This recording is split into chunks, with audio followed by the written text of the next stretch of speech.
Salut, aujourd'hui je vais monter une émergente de bêtises. Voilà, ça ressemble à ça. Sur un montage élastique. Là, c'est un hameçon 17. Mais bon, pour le besoin de la vidéo, je vais montrer ça sur un hameçon 12. Ce sera plus facile à voir. Voilà à quoi ça ressemble. Voilà. Alors, pour faire cette mouche, voilà, je vais la poser. Il me faut un hameçon.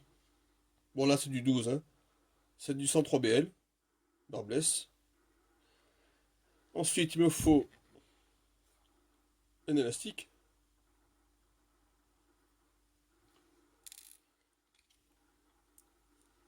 Un substitut de Condor, de couleur olive.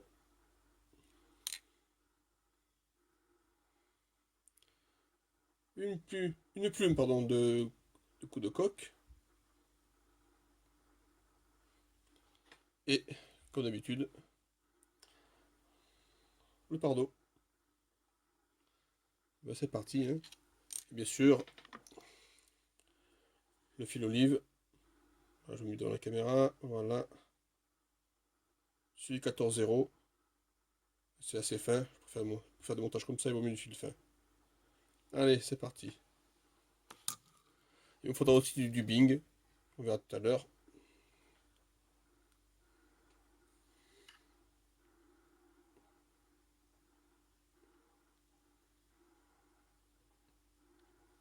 Allez, c'est parti.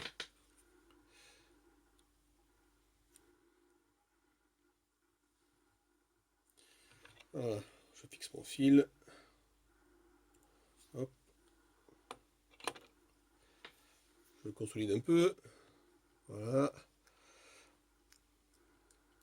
J'ai jusqu'à la pointe de la meçon. Je prends ma fibre de pellepardo.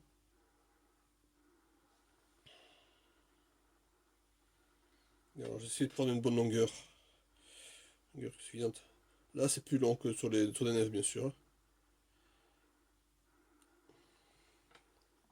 Alors pour la bonne longueur, je prends la longueur de la longueur utile de la meçon. C'est-à-dire, attends, on va essayer de le voir avec une aiguille. Bon, ce qu'on appelle une longueur utile, c'est de derrière l'œillet jusqu'à la courbure. Et ce sera la longueur de mes fibres que je vais reporter après la courbure. Ce sont normalement les bonnes proportions. Voilà. Tac. Voilà. Là, ça doit le faire. Alors ça, on n'est pas à un micro-ondes de millimètre non plus, hein.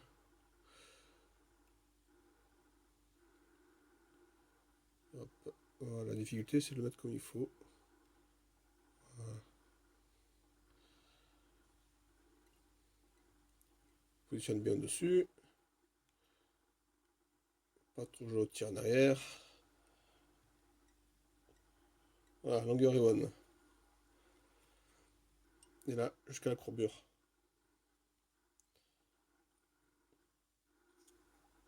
Voilà, j'y suis. Là, je tasse ça comme il faut. Là, je mange qu'aux 2 tiers de la meçon. Pas plus, ça sert à rien. Je coupe les fibres. Je vais retourner sur l'arrière. Je vais fixer maintenant mon substitut de Condor. Alors, et là, je ne montre pas hein, dans la caméra comment je fais pour enlever la fibre. C'est un peu gênant, hein, j'arriverai pas. Alors, je prends une petite fibre.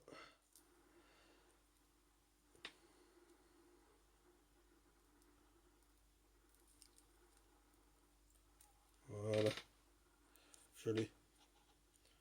Voilà la fibre.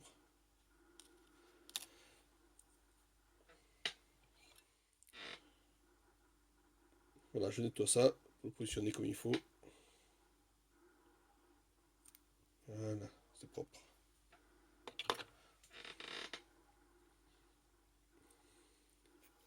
Je reviens vers la pointe. Et voilà, je fixe. Normalement, il y a un sens. Alors, c'est le côté le plus épais vers le bas. Là, j'ai du mal à le voir. Ouais, normalement, c'est comme ça. Voilà. Je sais pas si on le voit. Voilà, comme ça. De toute façon, quand on enroule, on le voit, le bon sens, hein.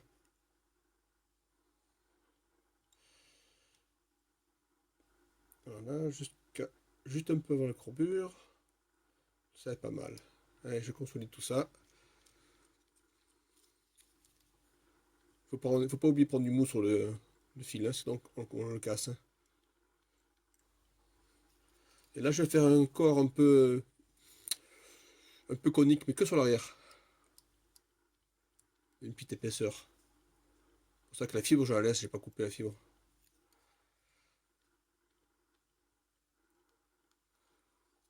Voilà. En plus, ça me donne. J'ai toujours mon repère de distance là. Hein, je les prends pas trop. Je les espace ici pour finir ma mouche. Et là, je vais enrouler ce petit contour. Je vais faire le corps, hein. Moi, je le fais à la main. Pas d'outil. On va regarder si je suis dans le bon sens. Non, c'est voilà. C'est là, je suis le mauvais sens. Alors la difficulté, c'est de tourner dans le bon sens. Voilà.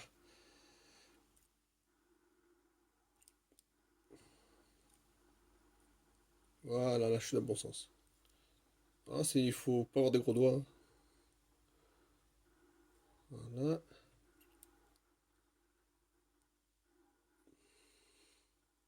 On peut faire ça avec une pince aussi.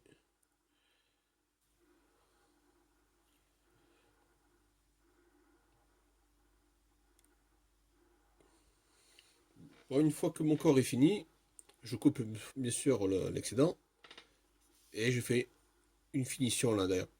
Voilà. Donc ça donne bien les fibres qui restent. Voilà. Un petit peu conique. Et là maintenant je vais monter l'élastique dessus.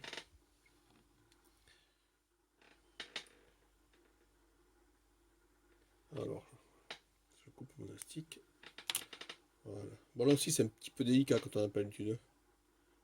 Ouais, pour ça faut pas avoir peur de mettre beaucoup d'élastique devant. Et là j'en presse une devant. Je fais d'abord un, deux tours et je tire dessus. Voilà, je tire dessus et là c'est beaucoup plus fin. Hop là. Je repositionne mon hameçon.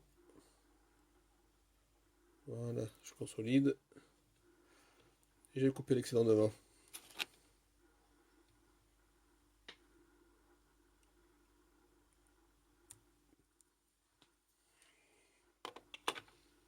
Mais quand on a des gros doigts, c'est pas facile. Et encore, j'ai pas des grosses mains, moi.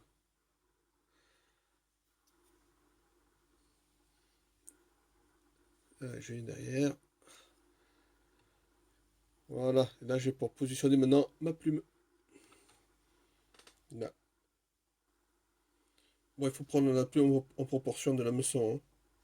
Il faut que les fibres là fassent la moitié de la longueur de l'hameçon.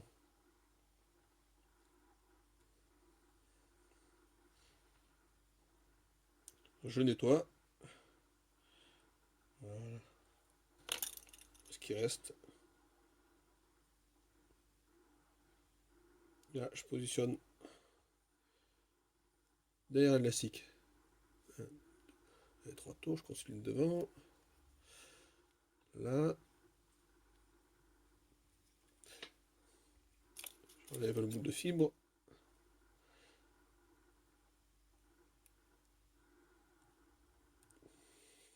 Voilà. Là, je laisse un peu de place derrière l'œillet. Là, je fais la partie où les plumes sont rabattues devant, hein. Partie thorax. Voilà, ça suffit. Pas trop. Alors maintenant, je vais monter mon petit appareil pour faire les parachutes. On le voit pas, on le verra pas sur les vidéos.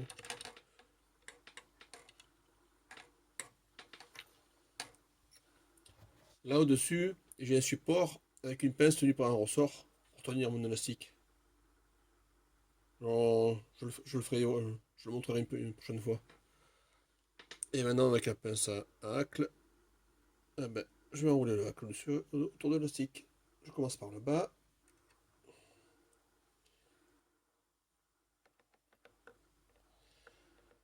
Ah, c'est délicat, hein. Je monte. Bon, pas trop. Ah, voilà la bêtise. C'est pas grave.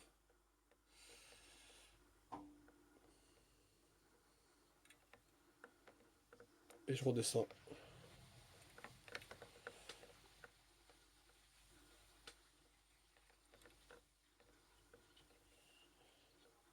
Bon, je mets pratiquement toute la plume, hein. Fait une bonne épaisseur.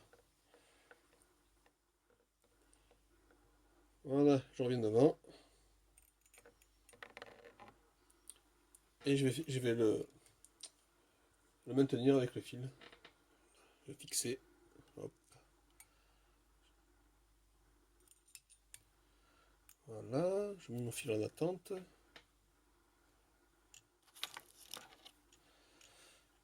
Je coupe ça.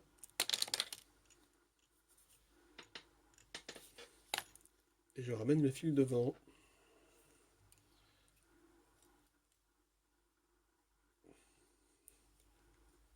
Voilà. Là, j'ai enlevé toutes les fibres qui servent à rien. Alors maintenant, je vais rabattre mon montage sur l'élastique, sur le devant de la meçon, en prenant soin de laisser la place pour faire le thorax, hein. Le thorax, il va démarrer derrière et va finir devant l'enroulement de plume, là. Voilà. Allez, hop.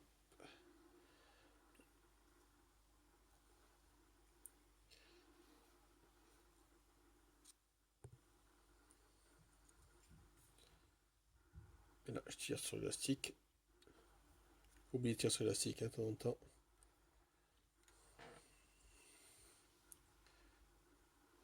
Voilà. Allez. Là, je tire pour couper l'élastique, pour pas qu'il me gêne.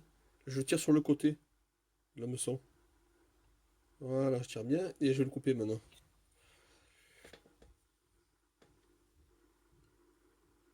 Voilà, il me gêne plus. Là, je vais finir le devant, faire propre, en prenant soin de remonter les fibres sur le haut, pas qu'elles me gênent.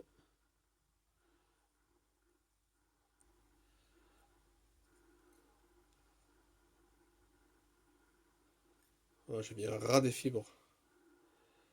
Voilà, la tâche. Voilà. Pas trop, hein. C'est pas encore la finition, c'est pas la tête, hein. Voilà. Et là, il va y avoir quelques fibres devant qui servent à rien. Je vais les supprimer.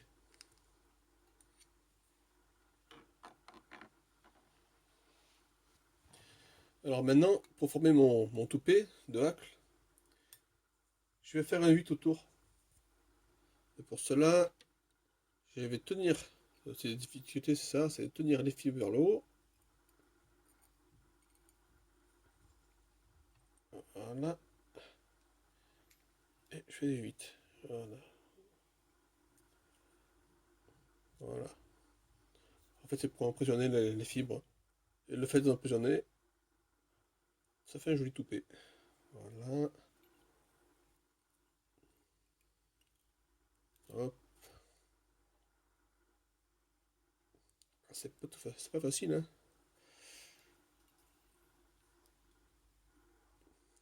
Hop. Ah, ça commence à prendre forme. Ça y est. Voilà.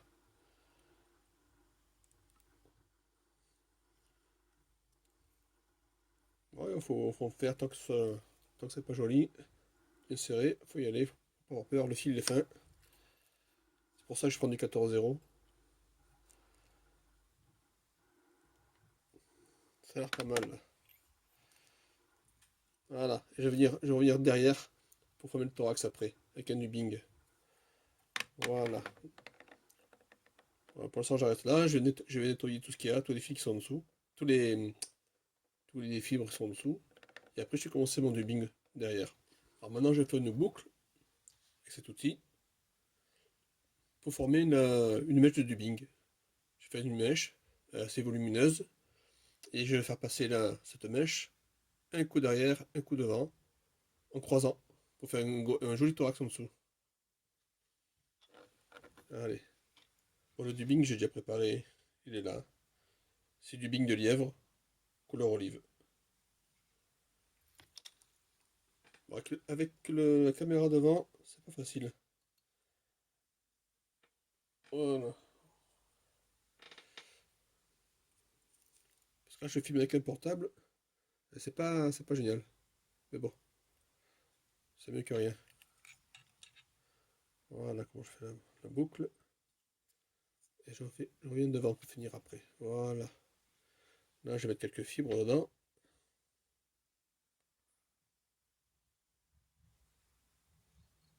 Voilà, je glisse dans la boucle. Hop. Bon, j'ai peut-être un peu beaucoup, mais c'est pas grave, je peux toujours le nettoyer après. Vaut mieux qu'il y en ait plus au départ. Et là, j'enroule pour faire la mèche.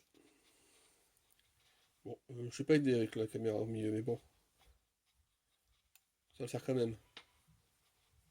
Bon, le filament, cette mèche, elle est pas mal. J'ai peur d'en mettre trop, mais non, ça va.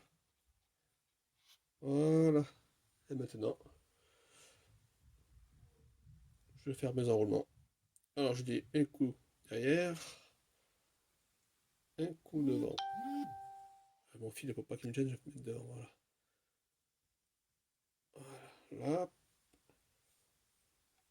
hop. Et en même temps, ça relève le toupet. Voilà. Bon, là, il est un peu beaucoup, mais en nettoyant, ça va le faire. Et là, je vais fixer mon fil devant pour stopper le thorax. Voilà, je vais pouvoir couper.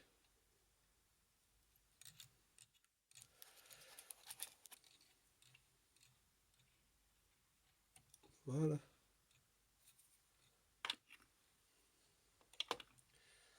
Et maintenant, je peux faire la tête.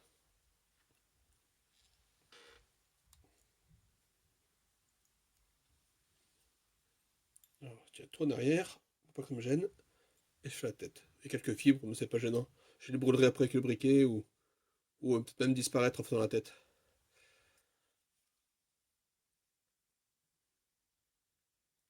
Voilà, pas mal. Et là, le nœud finish.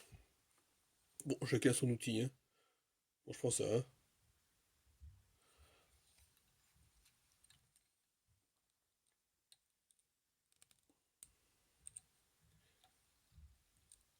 De toute façon, après, je mets une goutte de cyano. Ou alors de vernis. Là, d'ailleurs, je vais le faire au vernis. Voilà. Là, je coupe un ras, ou au ciseau, c'est pareil. Lame ou ciseau. Voilà. On va mettre la petite goutte de vernis. Je range mes outils avant.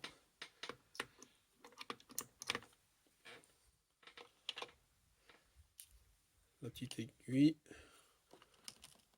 Le vernis clair. Transparent. Toujours. Une petite goutte suffit.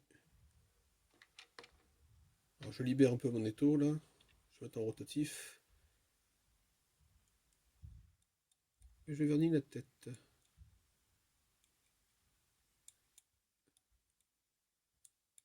Voilà.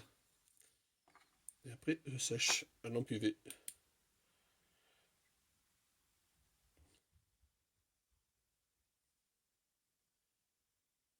Voilà, on arrive bien à voir hein, la mouche monter. Ok, c'est fini. Maintenant, j'arrange un peu mes fibres. Nettoie un peu ma mouche. Je coupe un peu les fibres qui sont trop longues devant.